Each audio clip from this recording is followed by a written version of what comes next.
Keynes, welcome, sir. It's a pleasure. The pleasure's all mine. Your agenda. That won't be necessary. I am the agenda. Tell them I've arrived. And then tell them I've arrived. And your name is? Hayek. F.A. Hayek. With an H.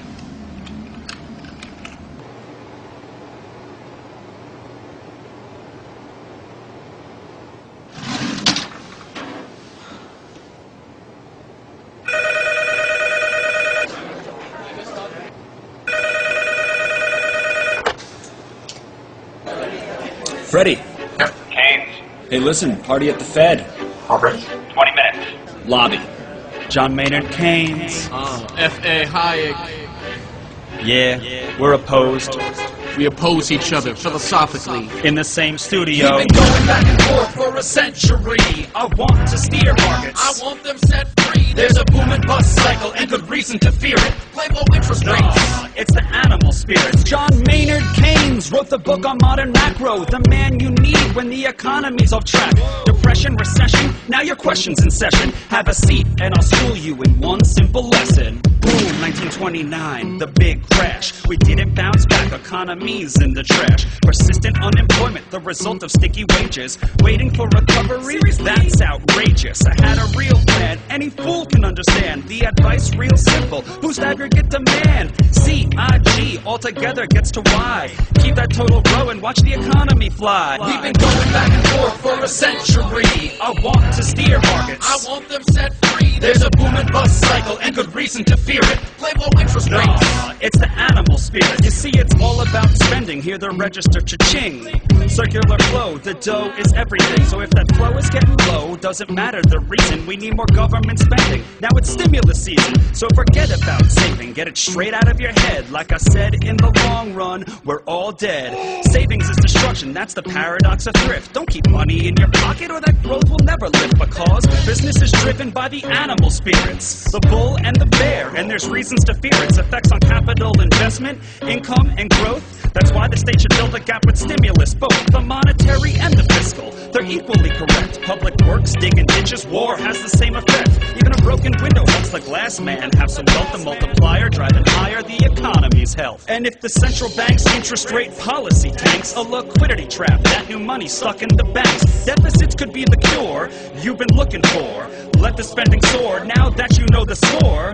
My general theories made quite an impression. Revolution! I transformed the econ profession. You know me, modesty, still I'm taking a bow. So say it loud and say it proud, we're all Keynesians now. We've been going back and forth for a century. I want to steer markets. I want them set free. There's a boom and bust cycle and good reason to fear it. I made my case, Freddie H. Listen up, can you hear it? I'll begin in broad strokes, just like my friend Keynes. His theory conceals the mechanics to change. That simple equation, too much aggregation, ignores human action and motivation. Yet it continues as a justification for bailouts, payoffs by polls with machinations. To provide them with cover to sell us a free lunch. Then all that we're left with is debt and a bunch.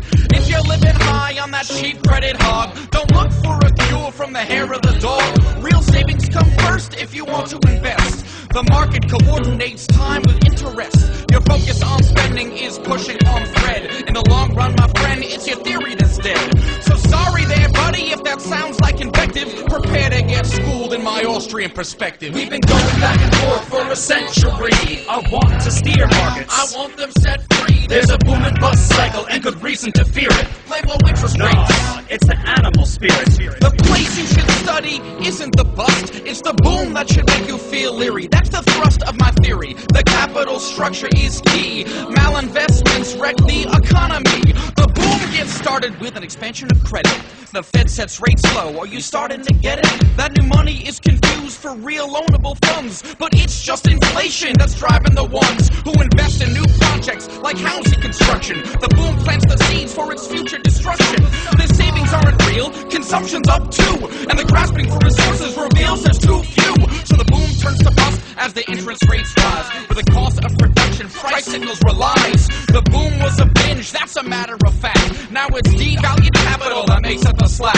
Whether it's the late 20s or 2005, booming bad investments seems like they'd thrive. You must save to invest. best. Don't use the printing press, or a bus will surely follow, an economy depressed. Your so-called stimulus will make things worse. Just more of the same, more incentives perverse. And that credit crunch ain't a liquidity trap, just a broke banking system. I'm done, that's a wrap. We've been going back and forth for a century. I want to steer markets. I want them set free. There's a boom and bust cycle and good reason to fear it. Blame low interest No, rates. it's the animal spirit.